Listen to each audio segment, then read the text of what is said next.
Tina B says the movie is a completed movie. Critical Drinker reported it's been shelved. Mead is discussing it later. Zaslav is taking names and culling the studio. I love it. Dang. Wow. All right. So according to Critical Drinker, the film was actually completed, which is why it's been worded to say that it may not see the light of day, meaning that it is there. Now, here's the real question. When are we going to see the hashtag release the Batgirl pic? When are we going to get that? When are we going to get back? And we can go ahead and confirm this, since we're going to, obviously we're going to want to use trustworthy sources on this, guys. So let's go to Deadline. By the way, Janet Yang has been elected president of the Motion Picture Academy. Ah, an Asian woman. Huh. What do you know? How diverse of them. But here is the top story in their film section. Warner Brothers shelves Batgirl with no plans to release theatrically or on HBO Max. Now here's the thing. As much joy as we can get and gather from this, right? The Schadenfreude in it all. This is one of the dumbest things. I understand that it's awesome that they're shelving it, but just think about this practically. You have a film that's finished. Now, when you say finished, and that's the reason why I kind of want to dive into the article a little bit, is it finished in that they've finished principal photography, meaning they still have secondary photography, they still have to edit the film, render effects, etc., because then that would make a lot more sense. They've spent a lot of money already on it, which is just a giant waste, but if they're there, it makes more sense to me. Whereas if they've done pretty much everything with the secondary photography, which is something that oftentimes people overlook, right? Principal photography is usually finished first, and then secondary photography is usually, takes months after the fact. And then typically most films, this is also something kind of that's a misconception. Most of the time it almost is perpetuated that only Star Wars or only DC or only Marvel or only these big budget films do reshoots for X, Y, or Z reasons, when the fact is that the vast majority of big budget films do reshoots to some extent. And a lot of it, of course, has to do with the fact that it takes months to make the movie. Things can change culturally over that time frame, and so sometimes things in your movie may no longer be relevant, and you might need to change them. So that's the real question, and again, we'll dive into this article here from Deadline. It says, even though Batgirl is in the final stages of post-production, so they have not finished the film yet. All right, so just going to confirm that they've not actually finished the film. They were close to it, according to Deadline. It says, even though Batgirl is in the final stages of post-production, Deadline has confirmed that Warner Brothers and DC Films will not be releasing the movie on any platform, including theatrically. This falls in line with the mandate put down by the new Warner Brothers regime to cut back on the feature films premiering on the streamer and deciding which films will be released theatrically and which will be shelved. Sources close to the project say word came down this week that Batgirl did not make the cut. Warner Brothers had no comment. So, this is being reported. Warner Brothers has not made a statement about it yet. And so, therefore, whether or not this is going to be official or is going to be the long-term result, meaning that it's going to stick, is still very much up in the air. But I do find it interesting that a company would, because again, even though the film is not finished yet, if you're in the final stages of post-production, that is pretty far, that's very far along, right? So you have obviously pre-production, production, the actual filming, post-production. But again, my question would be, well, where were they in post-production? Right? Were they still doing some secondary photography stuff? Were they just rendering effects? Were they just in the editing process? Like exactly how close were they to actually finishing the film? Because even if you have a test audience, because Trace, I saw you in the chat, man. Even when you have it in front of test audiences, sometimes the film can still be very different in the end product. For instance, I actually got to see a very early, or one of the earliest cuts shown to the public of a little film by Ben Stiller back in the day. I got to see Tropic Thunder. And it was actually so early in its post-production that some of the effects were not rendered. And so therefore there were times when on screen we would see basically green screen, or we would see a cut of basically it was a digital hold, basically a digital hold saying, clip will be inserted here, or the, showing X. So I know what it's like sometimes to have an early screening and early access to a movie. So just because it was shown in front of a test audience does not mean that the film was necessarily anywhere near the final product. I don't deny that it did not get well received, as is clearly, indicated here by the fact that it got shelved. They spent tens of millions of dollars on the film. Tens of millions of dollars on the film. Almost $100 million according to this. Anyway, it says the film stars Leslie Grace in the titular role, Brendan Fraser and Michael Keaton reprising his Bruce Wayne part, and was expected to bow sometime in 2023. Now that's another interesting dynamic here, because Michael Keaton would be a major member berry draw for a lot of people. Not everybody. Many of us here, we're a little bit smarter than the average bear, right? And we wouldn't get tricked by the clear use of member berries to try and prop up a new iteration of a character that is clearly politically motivated, identity politics motivated in nature. But then you also got that Brendan Fraser.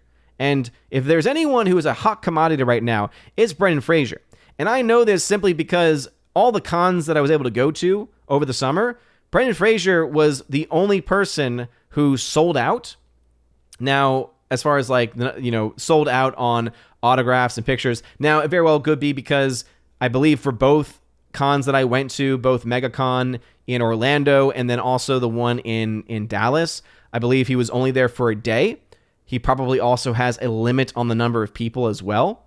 From what I've been told from those that went to go get an autograph from him, he also was masked up, and so it seems like he might have some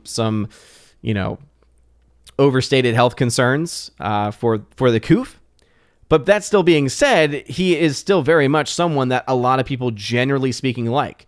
I mean, I remember last year there was this huge movement on social media of the different memes, right, of standing up for and promoting Brendan Fraser and all this stuff. So I look to that casting and I say that probably could have brought a lot of people out still, regardless of how it might look. But as it goes on to say, as for the exact reason behind the shelving, sources say the film did not fall in line with the new strategy being implemented by DC Films as well as HBO Max. The studio is looking to make theatrical tentpoles with budgets at $90 million plus, and from early footage seen, this did not fall into place with that model. Batgirl was greenlighted at a $70 million budget. Interesting. The decision follows several recent changes across the company, including major changes to HBO Max, with more expected with the upcoming earnings call later this week. The New York Post first reported the Batgirl news. The New York Post was the one to break that story. I do find that interesting, though. So, it says here, the new strategy was implemented by DC Films, that the studio was looking to make theatrical tentpoles with budgets at $90 million. From the early footage seen, this did not fall into place with this model. This one cost $70 million. But here's the thing. As awesome as that is, as far as the Schadenfreude mindset and concept, I look to that and I think, well, Warner Brothers, you still spent $70 million? I imagine that you spent all of that $70 million if you were in the late stages of post-production and starting to do test screenings, which were failing. So even though you're shelving the movie because you don't think it would be that big of a hit, I don't see why you wouldn't just put it on the HBO Max service. HBO Max, keep this in mind, HBO Max is a huge moneymaker. It is a huge moneymaker for what? I believe it's AT&T. That's the corporation over it. But HBO Max is a huge moneymaker. I want to say HBO Max is similar in certain respects. It costs more than Disney Plus, but I believe HBO Max has around $1 billion a month surplus, or $1 billion a month from subscriber fees, if I'm not mistaken. So why not just release it on HBO Max? Sure, it doesn't do very well, but hey, at least some eyes are on the project. I don't know. It's kind of an interesting decision, to say the least. But yeah, What I can say as a box office breakdown, $70 million spent with not a single penny in returns. That's a pretty that's a pretty big loss of money, to say the least. Now, clearly, they didn't do much marketing for this film, so it doesn't really have to worry about marketing cost.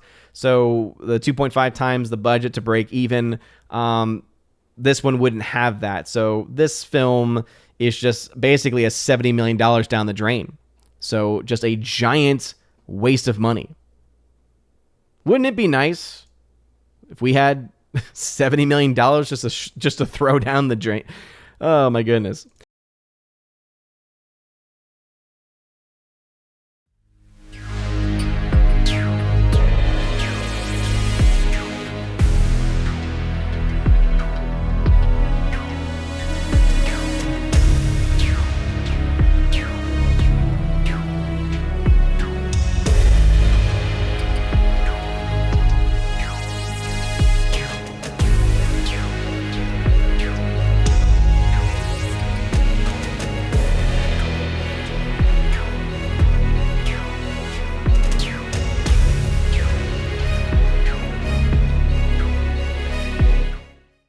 And now for a huge shout out to all of my Keeper of the Bifrost and Chosen of Valhalla members over on Patreon, Subscribestar, and Locals. Starting off with my Patreon supporters, we got Chris from the 80s, who you can check out on YouTube, Garrett Searles, Hymir Irie Hymason, Jeff Toon, Joe Horn, Jonathan Carney, Laura, The Modern Major General Story, Father Luca Illick, Orange Hat Reviews, who you can also check out on YouTube, Rosetta Allen, whose YouTube channel's name is Eagle Rider, Stan Andrian, Miss Martin Muses, who also has a YouTube channel, and the Empress of the Universe, Tina B, who you can check out on her show that she does with the amazing Stephanie B, my Valkyrie, on a show called Soup to Nuts on Tina B's channel. Also to my Subscribestar peeps, we got Matt317, who you can support over on Twitch, same name, Storm Tracker, The R, Fast Reaction, Mr. Roy, J-Rod, the Beer Guru, and ZK-Man, who you can support over at xtheboundaries.co. And lastly, to my Locals members, we got Miss Minnesota Hockey Fan, How About a Hockey Player? We have UAB Mad Dog Mike Jackson for the win,